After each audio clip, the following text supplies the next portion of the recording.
How to Research Transfer Destinations, a workshop to learn about transfer options, important factors to consider, and actions to take in order to make your dreams a reality. My name is Ann Gamble, and I'm the Director of Transfer and Degree Acceleration here at CCBC. I am also a CCBC Transfer Class of 2004, and I am joined by my colleague, Sarah Lillard. Say hi, Sarah. Senior Academic Advisor on the Essex campus. Please know that this presentation is being recorded, so feel free to reach out if you would like a copy of the recording or the PowerPoint. Okay, so in terms of our objectives today, our goal is to provide you with a solid framework to enable you to get out there and start the transfer research process. So we're going to cover important things to consider when starting this process, because it really is a process and we want to be able to break it down for you so that it doesn't feel so overwhelming. We also will cover key differences between the two-year CCBC versus four-year institutions, and there are many differences. How to go about gathering information for transfer, the process itself, things to know as you go through this process, because you don't know what you don't know, pitfalls to avoid, key takeaways. So if you remember nothing else, things we want you to remember. And then we're going to do a brief demonstration of how to go about navigating a four-year website in terms of looking for transfer information. Because, get this, they're all different, but there are some strategies that will really help. And then we'll look at some upcoming events. And then if there are questions at the end, we will take questions. So to ensure we get through our slides, if you could please hold your questions till the end. I don't see us running out of time, but if you don't want to forget your question, you can pop them in the chat and then we'll answer them at the end. So, oh no, I just realized that's not my updated version, but that's okay because I still want to make this announcement and I'm going to go to my webpage anyway. So this next slide is supposed to say, we have a great exciting announcement that we have launched a new program called Degrees to Succeed, a dual admission program. So I'm going to go to that website. And so this is something you may have heard of. We are partnering with many four-year schools to offer dual admission. And so this is really a great opportunity for students who know where they want to go or are really willing to take the time to think about where they want to go and make a decision early. And so I'm going to stop the slideshow for a minute so that I can share our homepage where I can tell you a little bit more about dual admission, specifically Degrees to Succeed. So the idea is that you are the student and you have the support of two institutions providing you with one cohesive, seamless experience. And it's going to save you time, it's going to save you money, and it's going to get you on a fast track to your career goals. And so the key benefits, regardless of which program you decide upon, is the guaranteed admission to the four-year of your choice. Of course, it has to be one that we're partnering with. Access to four-year partner campus resources and student experiences. So getting off of our campus and onto their campus early on in your career. And then, of course, co-advising. So having an advisor here at CCBC, but also having an advisor from the four-year so that you're all working together to make that transition from CCBC to the four-year that much better, knowing that you're taking the right courses so that when you get to your upper division coursework, you feel prepared and you know that all of your credits are going to transfer. And as part of that comes financial incentives or scholarship opportunities. It depends upon the partnership. In all cases, you enter with the coveted junior status. So not sophomore status, not second semester sophomore status, but junior status, which often gives you the ability to register earlier, often gives you the ability to get housing on campus. So those sorts of perks come with junior standing. And then most importantly of all, if you are enrolled in an Associate of Arts or an Associate of Science degree program, those programs are really designed as transfer programs. And so in these partnerships, all of your courses transfer, no questions asked. And so it really sets you up so that when you get to the 4-year, you really only have 60 credits or so left, and you should be able to finish in 2 years. And so we're really, really proud of this. We just launched it this semester. And so we have partnered with a few online institutions. So if you think you want to go to school online because you're working full time and you're looking for that flexibility, we have partnered with American Public University System. They're really great. They're very flexible in terms of accepting military credits. They take up to 90 credits, and they have a lot of different programmatic options. We've also partnered with Southern New Hampshire University, also known as SNU. You've probably seen their commercials, but they've been in the online game for a long time. And then most notably, locally, you probably know University of Maryland Global Campus, or UMGC. And they really offer the best deal around for Maryland residents. You can potentially complete your bachelor's degree for $12,000 or less. And so that's really a really great deal. And so those are your online potential opportunities, but we also have a partnership with Coppin State University, located in Baltimore City, University of Baltimore, also located in downtown Baltimore, University of Maryland, Baltimore County, UMBC, and then most recently we've signed, we haven't even posted them on our website yet because we're just getting started, but Towson University, and so that is where the majority of our students go. So you can expect to hear more on this, and if you're around next Tuesday this time, you can join us to learn more in-depth details about these programs. So I just wanted to give a plug, since we're talking about researching transfer destination. This is a really great way to start off if you know, in fact, you would like to go to one of these institutions. And so you can definitely explore the websites. These hyperlink out so that you can learn more about the individual programs. So I'm going to stop sharing this screen and go back to our slideshow.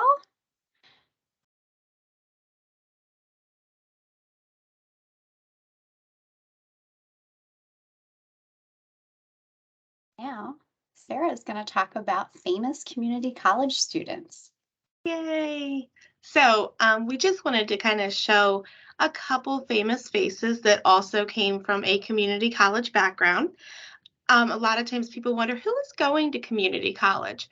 What is that population? Well, honestly, it's a huge, diverse population of people who are all looking at different goals and timelines and all sorts of fun things. So we just wanted to give a picture of a few different people who are super famous, Queen Latifah, Aaron Rodgers, Morgan Freeman, who come from community college roots. And I actually did a little background research, and some of these people, Aaron Rodgers and Morgan Freeman, actually are transfer students as well. It looks like Queen Latifah also looked into it, but as we all know, everybody has sometimes a different plan, but they all come from that great community college background. So these are a few important things to consider when you are thinking about where you may see yourself transferring.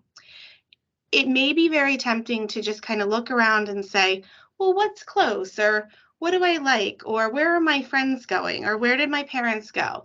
And these questions may have a good importance when you're looking at things, but there are other questions to ask as well. So when you're thinking about something like location and setting, you want to be thinking, yes, geographically, meaning region, state, the setting, but you also want to think a bit more critically. So are you thinking about an urban setting, a suburban setting, a rural setting?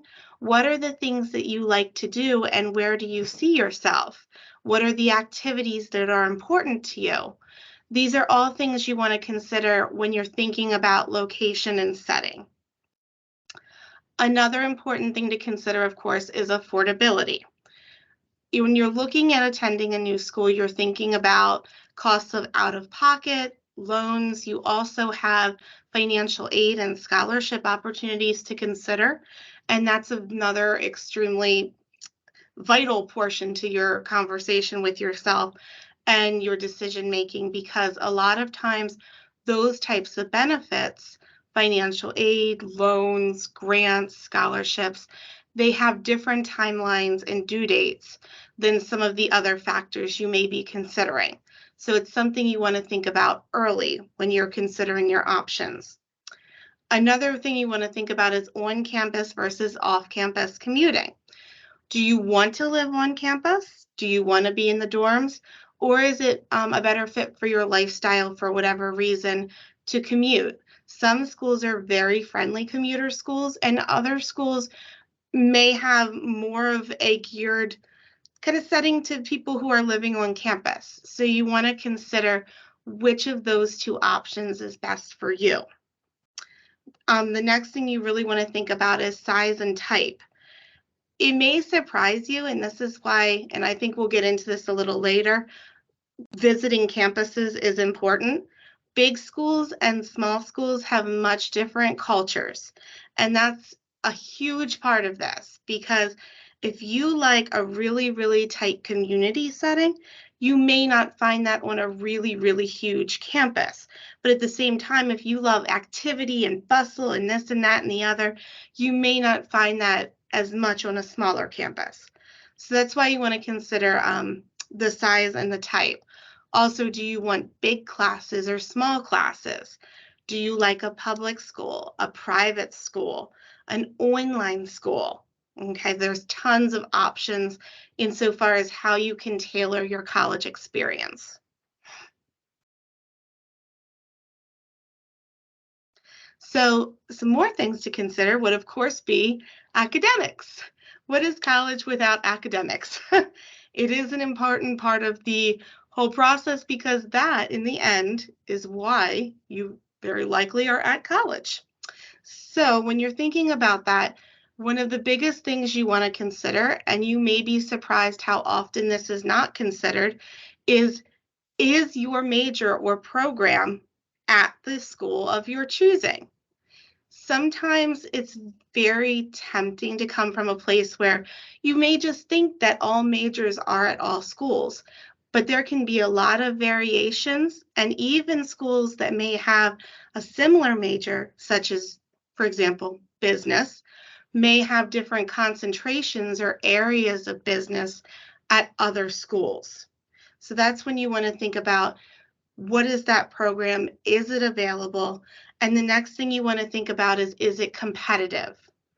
At times, you will find yourself doing two applications if you consider certain programs, an application for the school and an application for the program itself. So when you're thinking about that transfer situation, are you meeting the things academically now that you need to be to apply to that program? And most schools have very specific guidelines for this. If it's a consideration, they're usually called gateway requirements, or LEP, which is limited enrollment programs. So you want to be careful that if you're considering those options, you're also looking at where you stand.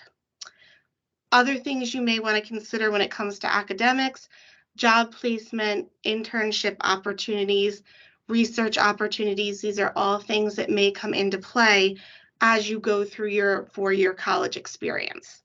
So it's important you think about that early on. Another thing to consider is support services. What support services are important to you at an institution? Are you looking for more centralized support when it comes to academics? Are counseling support services or other navigational support services something that is important to you or a priority?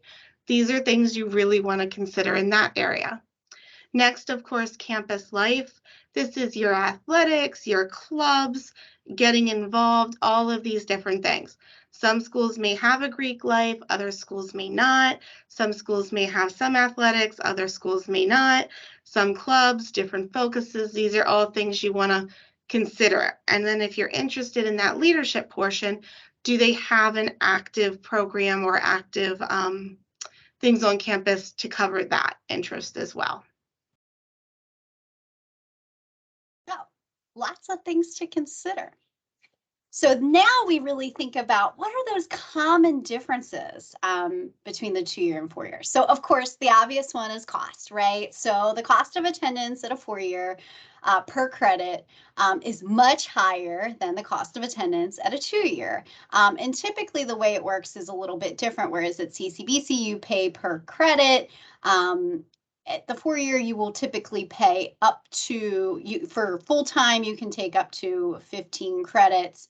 And it's just one specific amount versus paying per credit as you do here at CCBC. But again, it's significantly more expensive. Additional costs to consider are room and board if you plan to live on campus, or costs associated with commuting, including paying to park, including if you're going to UMBC, but you live on, the east side and you have to go through the tunnel. So paying for the tunnel. Since the cost of attendance is different between a 2-year and 4-year, so is the financial aid process, including how and how much you are awarded. In terms of how you're awarded, generally the 4-year will package aid for you. You don't have to go through the process of saying, oh, I want to have a loan and apply for the loan. They'll say, here are your loans. Would you like to accept these loans? If you are a dependent, they will offer your parent a loan, and you just have to sign off on the paperwork. And so in that way, it can be a little bit more streamlined, but of course, that can, come with a considerable amount of debt if you're financing it. Or are you setting up a payment plan, and do you have the money to fund that payment plan, every month or every 2 weeks, however it's set up. So these are things to really think about in terms of how you are going to pay for that cost differential. In terms of advising is usually done by the faculty within your academic program. So upon transfer, you may get a transfer advisor initially, or you may get an advisor within your program. It depends on the size of the institution and how that's set up. Oftentimes, they'll give you that transfer advisor to help you transition, help you acclimate to campus life, and make sure that you are not experiencing transfer shock, or at least helping you overcome that transfer shock. And so they're really trained in that area to help ease, your anxiety and make you feel more at home on your new campus, because it is going to be completely different. Everything is not going to be laid out. Even the terminology is going to be different. And so, often the meetings are required with an advisor before you can even register for classes, whereas here you can pretty much get through your entire program all the way through to graduation without meeting with an advisor. Although we will tell you, do not do that. You're setting yourself up potentially for failure, and then we can't help you. And those mistakes could cost you time and money, and we absolutely do not want you to do that. But technically, unless you have a financial hold, we don't have advising holds, at least at this point in time. That could change. So just something to keep in mind, that could come up, and you need to make time for that. And it's also going to be important to establish that rapport, because that individual is going to be helping you navigate your program. And so, figuring out what are the best classes to take based upon what your plan is. It's really also important that you attend orientation. You're going to have a new student orientation. It's going to be geared towards, transfer students. And so they'll really lay out the red carpet for you so that they can familiarize you with their processes, where everything is, so that you can, again, feel more at home. But it's important for you to be engaged in that process. Otherwise, the more hands-off you are, the less engaged you're going to be, and the least, less likely you're going to have a good experience. And so I want to encourage you to really sign up early, make sure that you take advantage of that opportunity to connect with other transfer students, to connect with the resources that they're providing you, because you're paying fees to be there. And so you really should take advantage of all of those different resources available to you. And same thing here, you really should be taking advantage of all of the resources, because we all want you to be successful. And so that's why everything that we have available is available to you. Another thing that's really different, deadlines. They're going to be very common, and they're going to be enforced. So here at CCBC, we have deadlines, but we can often be pretty flexible with them. with the 4 years, you're going to want to really pay close attention because otherwise you could be negatively impacted for failure to meet a deadline, especially when it comes to payment and financial aid and scholarship deadlines. So you could be missing out. You could be canceled for non-payment, so not even be able to start your class. You could be dropped and that seat could open up for someone else and you completely mess up your entire schedule and you might have to sit out for an entire semester. Now, that's the worst case scenario, but that could happen. In terms of financial aid, your financial aid, if you don't have your paperwork in, it doesn't get processed, that payment doesn't go through. Again, that example I just gave could happen. In terms of scholarship deadlines tend to be very, very early. And so knowing when those scholarship deadlines are, so that you can, get the most amount of free money, so that you don't have to spend money out of pocket or take out loans to minimize your debt. The other thing that 4 years have, and so expensive, are late fees. Oh my goodness. I'm thinking about Towson University and their $125 late fee. Oh my goodness. Yes, yes. And then if you end up going to collections, then they tack on a percentage of that, plus the interest that accrues. And so eventually here at CCBC, if you don't pay your bill, we get to that point, but we tend to take a little bit longer and our late fees, if we have them, tend to be much smaller. And so these are just things to think about. Also, you're going to be paying for parking. If you don't pay for parking, you will get these huge parking tickets. And so again, just something you're not used to here. Maybe every once in a while you'll see a parking ticket if you park in a faculty space here. But we don't charge for parking at CCBC. We just ask that you park in the white line spaces. And so just something in terms of the culture to be considerate of when it comes to the differences between CCBC and any potential 4-year that you could go through. So it's a lot to consider, but it's good to go because if you haven't been to a 4-year campus, you might not know all these differences. So now it's all about the information gathering phase. It's time to get out there, meet people, do your research, and please, please, please get off campus. I know during COVID it was really difficult. And so, I can understand that you would have to utilize virtual resources, but now things are opening back up. There is nothing like going to a campus and experiencing it firsthand, seeing, and not during the summer when there's not classes going on. You want to go during the semester when classes are taking place. You want to see the hustle and the bustle. You want to see, how jam-packed are the common spaces, the cafeteria, or the different dining halls. What does that look like? What does the gym look like? Or, any of those public spaces. So as part of that, you want to make sure that you're networking. So starting off, what a list of questions, and these are your questions, things that matter to you. What do you care about? So literally sitting down with your laptop or old-fashioned pen and paper and writing those things down that matter to you, and then posing them as questions. And then really talking to your people here at CCBC. So your advisor, your mentors, hopefully you have more than one, faculty members that you've connected with, your academic program staff, anyone that you've connected with here, solicit their feedback, to bounce ideas off of. Ultimately, you have to make the decision, but it's just helpful to have those conversations. And then taking the opportunity to reach out to the 4 years that you're interested in, and letting them know that you're interested. They love talking themselves up, believe me, and they'll invite you to different opportunities and events, and they're happy to give you swag. I mean, if nothing else, maybe you get a free lunch and some free swag. And really consider asking to be connected with a transfer student, because you want to get the transfer student perspective, which is very different from someone who started at the 4-year as a freshman who lived on campus. I think there's a lot to be said for how a transfer student experienced that transition from a 2-year school to a 4-year school. Beyond the networking part of gathering information, you want to do your online research, and maybe that's really where you should start. I'm going to show you in a few minutes the Online Transfer Center, which is something that we've put together and that we've continued to build upon. And then figuring out where there are pre-transfer programs available. So those are institutions that have opportunities for community college students, such as UMBC, such as College Park, such as Towson University, where they will engage with students before they transfer, whether it's in a formal way where they actually have a program set up for you, or if it's an informal way where they're just willing to sit down with you and talk about the courses that you're taking and how they'll transfer.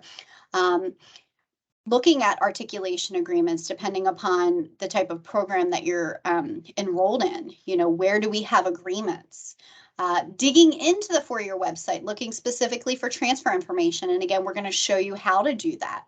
And utilizing other resources such as the library guides, which I'll show you how to get those. We worked with our librarians here at CCBC to build those for you. And we have a library guide for all the Maryland schools, as well as some local and regional historically Black colleges and universities, but also, College Board, Peterson's Guide to College. So back in the day, before these online research opportunities existed, folks used to have to go to Barnes and Nobles or to the library and get out those big old resource books and would have to do their research the old-fashioned way. And now all of that is available and linked to the online transfer center, which I'll show you in a moment.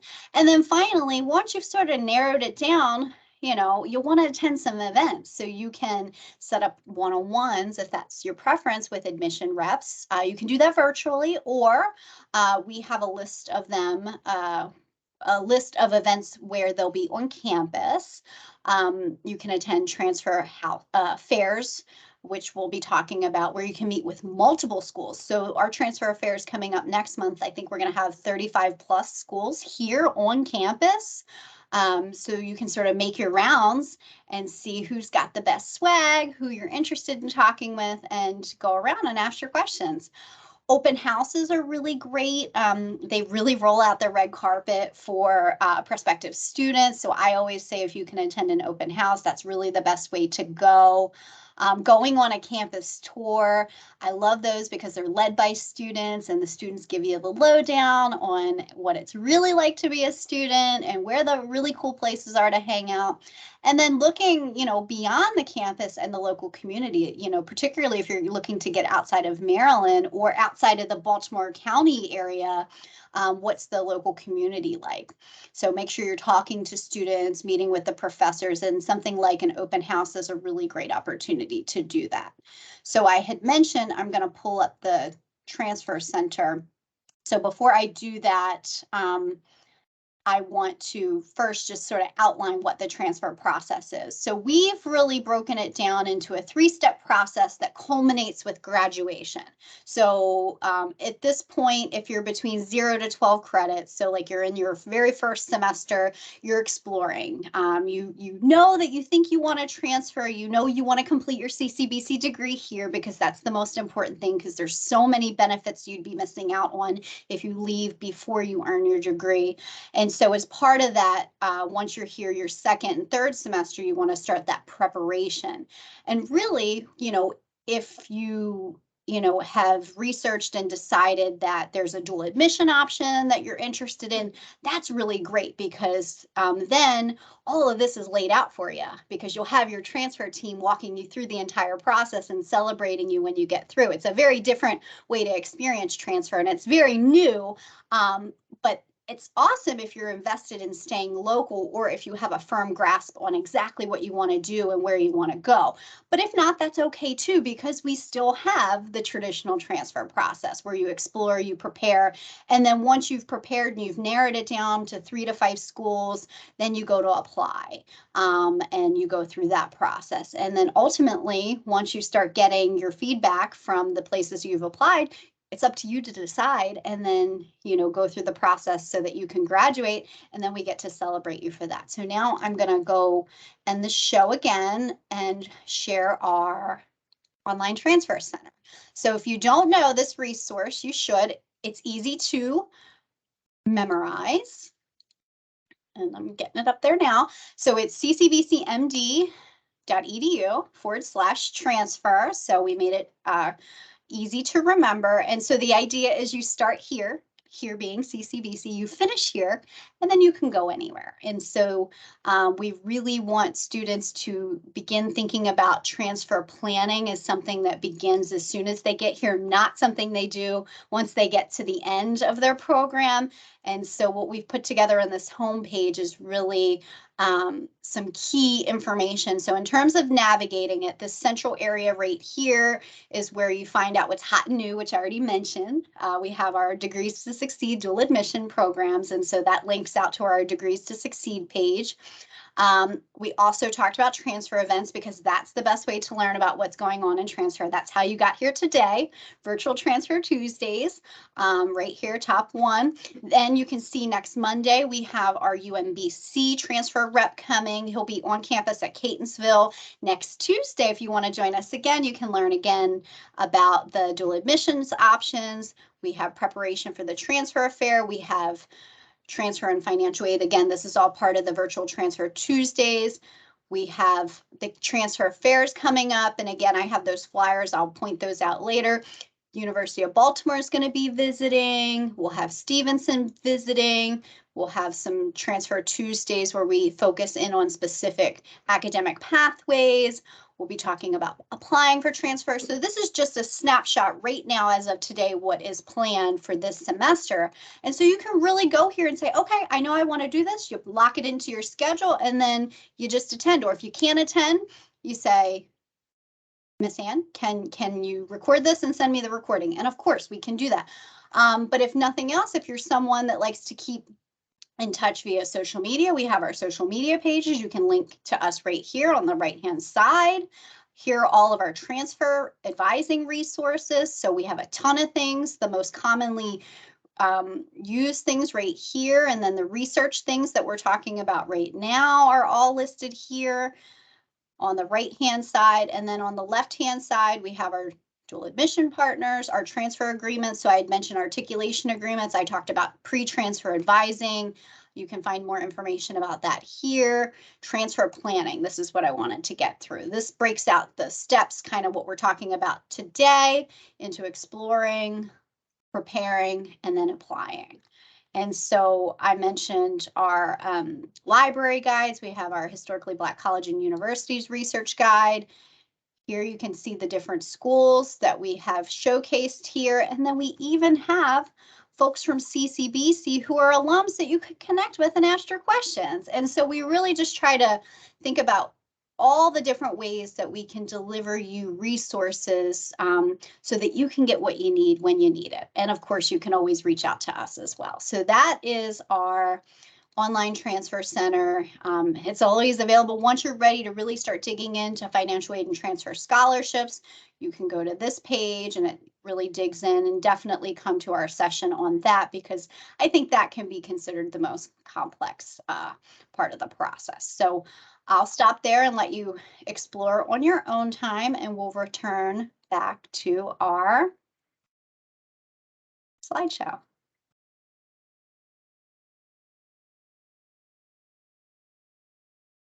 Okay, so I am back again.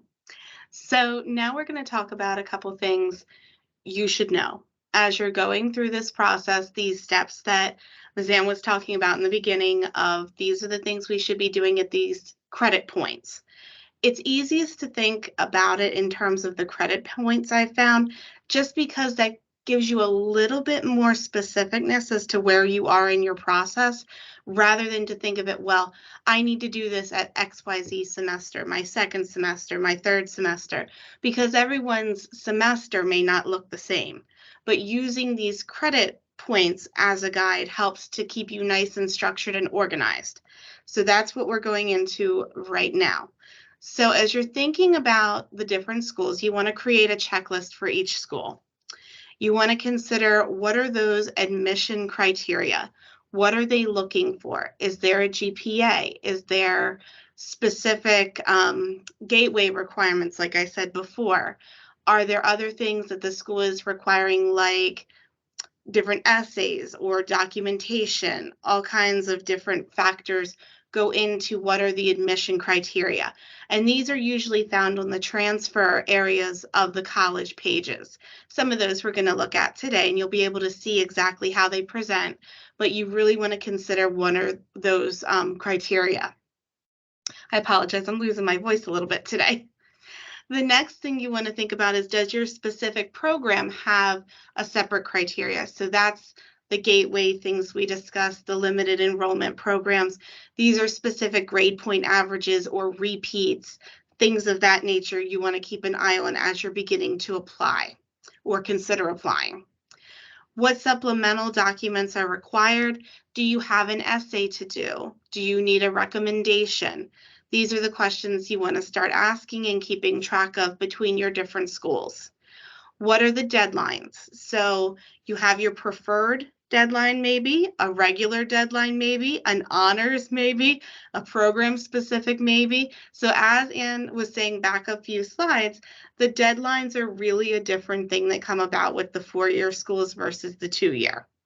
At the 2-year, we do see this to an extent, but on the 4-year level, you're thinking about all of these different options as to what may be important to you, and they need to be kept separate sometimes from each other.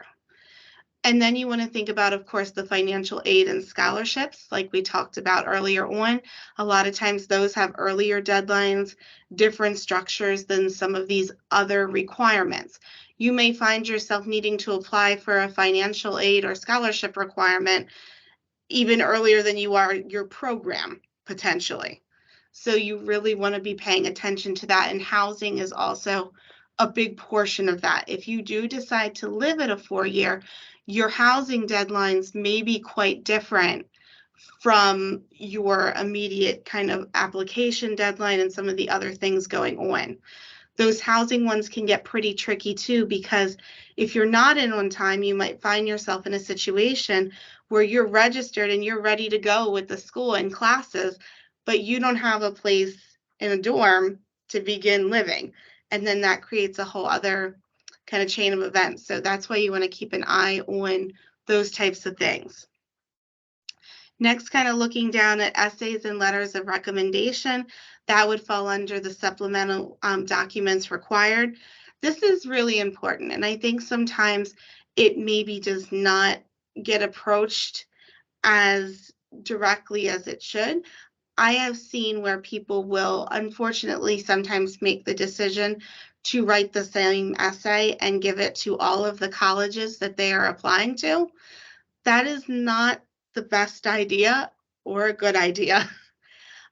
When you're looking at these different colleges, you really want them, when they're reading these essays and recommendations, they want to see what makes you you. They want to see what makes you special, and they want to see what makes you a candidate for their community and how you can shine in it and other people can shine back at you.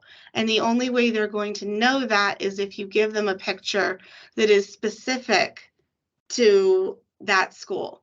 So you want to maybe say different things about yourself. Obviously, they're all true because you're wonderful, but you want to share special aspects about yourself with one school that may really help you to shine, that may not be the same factors as another school. So these are things you really want to consider, along with the last bullet point, a nice strong CV. So a CV is kind of like a short resume. It gives a nice little bullet pointed list of the things that you've accomplished and been a part of. Maybe these are extracurriculars from the high school. Maybe these are professional things from CCBC, things that you were involved in, your workplace, but it's a nice listing, like a menu of all these things that you've accomplished and things that you've contributed or volunteered or done. So you want to make sure that as you're going through, you're personalizing these things to the school that you're applying to. So now we get to talk a little bit about pitfalls to avoid. These are things we don't want to do. So a big one is, honestly, it seems very simple in theory, but it happens, not exploring your options. Just not even looking into them. Not going to transfer fairs, not talking to people, not talking to your peers, not talking to us advisors, not talking to transfer people, not talking to your community and your village, and even researching and all of these different things, but not exploring and really seeing what's open to you, just making a snap decision. And sometimes we end up making those decisions when we run into some of the other things on this list, like not thinking about finances, procrastination, lack of preparation. These 4 items really kind of go together into one big picture. And unfortunately, if something gets left behind, then you may end up in a situation that you didn't originally intend. So if you don't have something such as the Degrees to Succeed already decided on, where that's a very kind of prescriptive one thing to the next, someone is guiding you, they're helping you, they're showing you along the whole way, that's one thing. But if you're kind of going into this a bit more free form and you want to explore it a little bit, if you're not doing that exploration, you're going to cheat yourself potentially in the end. If you're not thinking about your finances, then you may not have the money to cover the things that you've chosen that are special to you, kind of like we've already gone over. Procrastination, if you wait till the last minute and you miss the deadlines, they're not going to say, okay, let's work this out so you can still be a part of things this semester.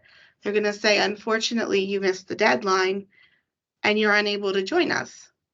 And that's a tough thing. And then lack of preparation, if you're not making these checklists, if you're not keeping track of who wants what, you're going to be making these decisions to apply potentially, and you've got everything you might need over here, but you don't have it over there, or you've swapped them, and now things are going to the wrong places and the wrong people. These are all things we definitely want to avoid.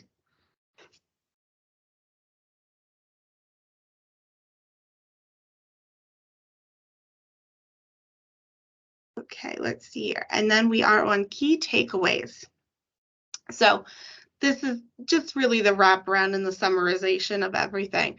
Determine what matters most to you, your lifestyle and experience, your career goals. In the end, this is where you are spending, if you're going in at that coveted junior status, the next 2 years. So you want to be spending that 2 years somewhere you're excited to be. If you are not excited to be there, if you are not happy to be there, if it is not what you want, it's going to make the experience very challenging and not even pleasurable or happy. And you want college to be a good experience. You want this to be a part of your life that you say to yourself, you know what, that wasn't just an academic moment for me, that was an experience. So you want to formulate your plan, because we want to stay on track. So develop your network, stay organized, stay engaged, stay present, go to the schools, talk to the people. If you can go in person, I agree completely with what Ms. Ann was saying. If you can go forward into that situation and actually be there and experience it, it's a much different thing than seeing it online.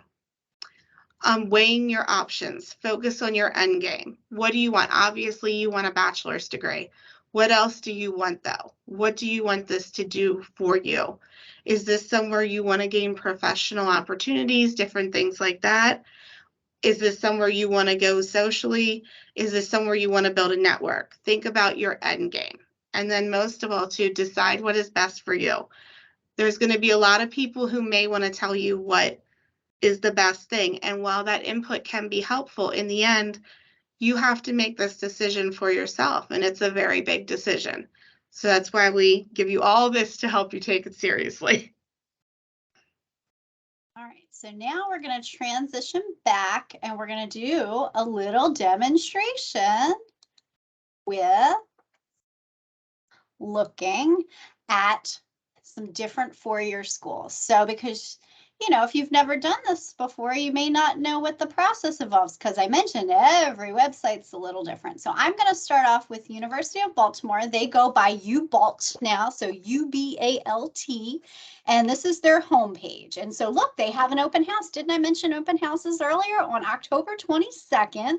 So you could go there. They're going to roll out the red carpet, and I'm sure they're going to have some exciting things. So we could click on that and let's see where it takes us. And it tells us a little bit about the event, and it is an in-person event. Oh, how about that? And we can specify that we are in fact a transfer student. We can specify our major. Look at that. It has their whole list there. And we can specify that we want to learn about financial aid and scholarships, honors, housing. They actually don't have housing on campus, but they have affiliated housing in the area because they are downtown. Pre-law programs, which is one of their big draws, of course. Accelerated bachelor's to master's programs. So like you may not have even known that that existed. And so military benefits and services. So it looks like there's something for everybody. They're gathering lots of information. So this feels pretty good because it feels like they're going to tailor it to the folks that are going to attend. So I really like that. All right, so looking here how it's laid out, so they have about University of Baltimore admission. That's typically where you'll go to look specifically for transfer. So, okay, so I'm going to go right to transfer and see how that's set up. So again, the open house is prominently featured here. It tells us a little bit about the school. We have a transfer student brochure, their list of academic programs, upcoming events. Okay, there's the actual application. Oh, scholarships. So they've really put it in an order that makes sense in terms of things that you want to know. So I really appreciate that.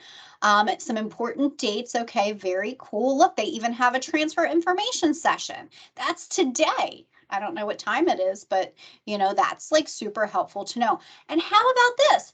They have a Maryland Community College page for every Maryland Community College. Look here, CCBC. I'm going to click on that.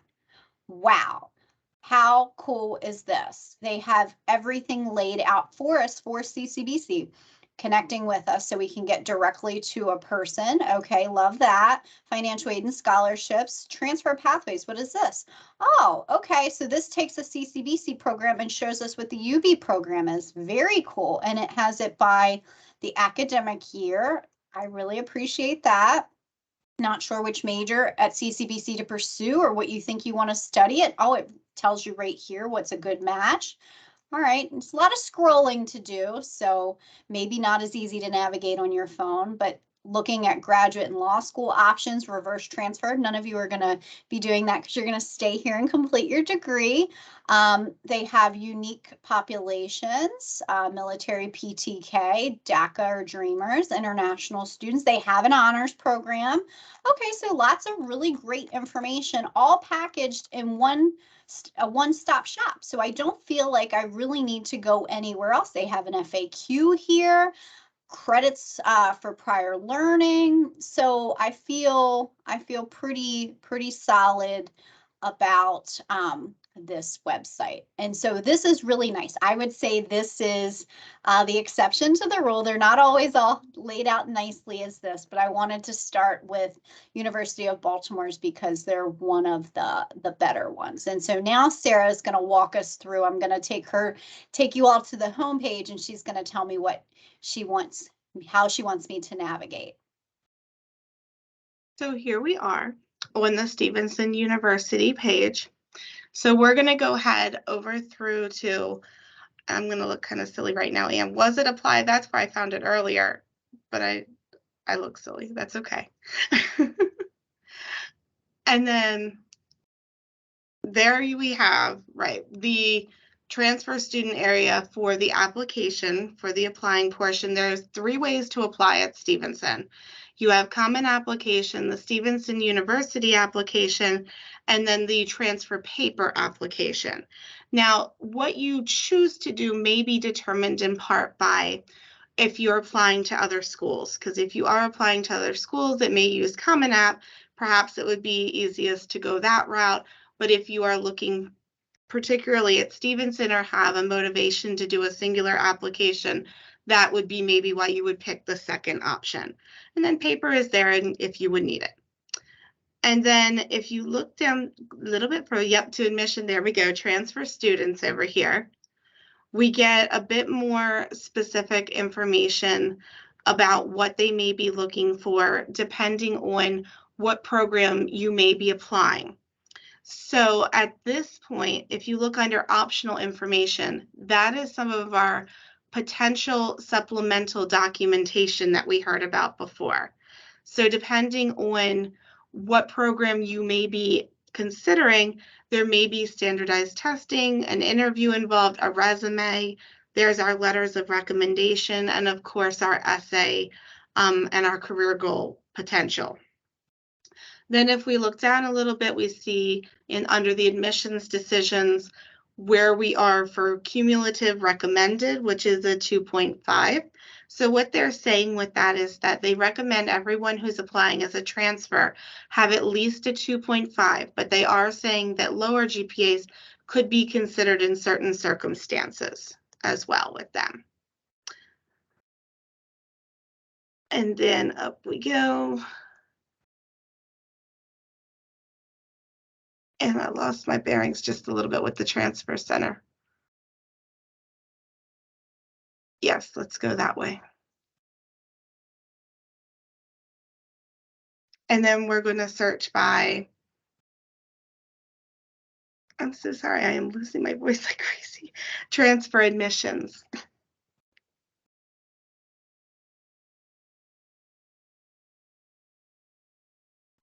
And then the second link, please. There we go. That's where I want to be. So on this page, they do share with us, and this is the more consolidated area where you can find more transfer at once. I apologize, it took me a moment to get here. Even us advisors, sometimes it takes a moment to find the transfer. But this goes over the Stevenson Transfer Advantage.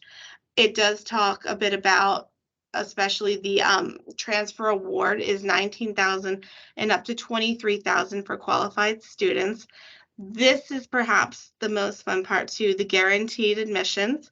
If you have an associate degree from a community college, that is one of those biggest benefits to completing your time here at CCBC. That way you are not stressing, do I get in or not? You already know you are good. Now you may have a particular program you have to apply for, but you are getting into Stevenson. You also have the ability to look at the career connections with them, articulation agreements. That's like what was seen on the UB page. Down here, it's just the information on how to apply again with the different applications, the admission requirements, of course, the scholarship and financial. A little bit of information here about honors. So if that is of interest, then you have the option. Keep in mind that is a different application form, so that's something to consider. You have the information about how do my credits transfer. That's a very popular question. How is this going to look? Stevenson actually does a really good job of defining exactly how they will take things. Then you have articulation agreements, which we saw as well. Yep, that is the Baltimore Community. Yep. And then finally visit Stevenson if you wanted to take a visit there. Great. And then finally, we have Bowie State University. And so their homepage is a lot more going on. It's a little more exciting with the video going in the background, but let's see. For admission, they don't have a separate area for transfer. I guess I'll start with undergraduate admission and see what I get here. Okay, here's transfer admission right there. All right, so I can meet with a transfer specialist, so that's nice. Let's see what it's just make an appointment. So if I go back to transfer admission, nothing specific about the application process. It looks like the process might be the same, but that could be a little bit confusing as a transfer student because typically traditional first-time student and transfer student applications are different and the timelines are different. So this as a transfer expert would lead me to wonder if that is accurate. So I would definitely want to talk with a transfer specialist. I would maybe look at frequently asked questions just to see. But again, nothing really geared towards transfer here. So maybe I'll go up and I'll type in transfer and see what pops up. Transfer admission. Let's see. Nope, same information as before. Transfer credits. Maybe there's more information. Okay, they have linked to ARTSIS, which is the recommended transfer programs, which is outdated. So I don't know that I trust that completely either. They have transfer admission partnerships. And so, you know, by school, but we only have something, this would be outdated for CCPC. So I'm a little concerned with the website. So I would probably want to connect to a person, but you as a student wouldn't necessarily know that. And so that's why in these instances, I always say, trust but verify. Yes, trust but verify. So it doesn't have as much information as I want. And I also didn't see anything for scholarships. So I like to look up transfer scholarships, see if they have anything specific. And they don't have anything specifically for transfer scholarships, just basic scholarships. So nothing here. Sometimes I'll even do a Control F and see if I can find the word transfer on the page, and there's nothing on the page. So I would definitely want to talk to a person. So in order of best to not so best, or the least best, UB I think takes the cake. They win for having the best page, that's followed by Stevenson, and then Bowie could do a little bit more work, but I don't think they bring in as many transfer students as University of Baltimore and Stevenson, and so it is reflected. So we're going to jump back to the slides and finish this out. I know we're coming up on time. And so I just want to pull our slideshow up so that we can finish out with our upcoming events. So I want to plug again our virtual transfer Tuesdays. So we have additional workshops held most Tuesdays through the week before Thanksgiving. Most sessions are from the 3 o'clock to 4 o'clock hour, but sometimes the time will change depending on the presenter. I mentioned we have our Degrees to Succeed dual admission option workshop next week. And then following that, we have preparing for the transfer fair, which we definitely recommend, especially if you're getting ready to that point where you're going to be ready to graduate and you really want some hands-on guidance for that. That would be a great session that's being hosted by our academic advisement office. We'll have the session on financial aid and transfer, where we have someone from financial aid talking about the different resources available. We have those sessions that are geared towards the specific pathways, and then we'll culminate with a workshop on applying for transfer. And as I mentioned, if you're unable to attend, just let us know and we can share the recording. And then Sarah, if you want to talk about the transfer fairs. So a little bit about the upcoming transfer fairs. They are back. Yay! And they kick off what's called National Transfer Student Week. So there's quite a few events usually across it, but these are what kicks it off for us. So it starts off on Monday, October 17th at the Catonsville campus. It's followed by the Essex campus on Tuesday, and then the Dundalk campus on Wednesday, and then finally finishing off at the Owings Mills campus on Thursday. And this is super cool and it's fun. It's a great opportunity because it makes it so you don't even have to navigate a transfer website for a minute. You can even talk to people, about 35 schools, give or take 11 to 2. And then you can also have that opportunity to meet, maybe get a couple of freebies, a little bit of swag, and a little snack. And then if for some reason you're unable to attend during COVID, all the Maryland community colleges came together along with the Transfer Affinity Group to partner to create the virtual transfer fair. So this event will include Maryland public and private schools, online schools, and historically Black colleges and universities, and it's exclusively online. That will be October 13th and 14th. We'll have daytime and evening sessions, and it will be hosted through Zoom. So that's something else we want to make available to you just in case you can't come in person, because our in-person transfer fairs are only during the day, Monday through Thursday. And so that might not work for your schedule. So we wanted to make this available to you as well. And then finally, yay, social media. So if you don't already follow us on our social media, we highly, highly recommend and hope you do, just simply because it allows us to kind of get to you a little bit easier, give you some more information. This is where we share our upcoming events like Transfer Tuesday and the Transfer Fair, but other things as well. So we would love if you followed us if you don't already. So thank you so much for attending our session today. Should you need to connect with a transfer coordinator, here is their contact information by campus. And with that, Are there any questions? Roberto?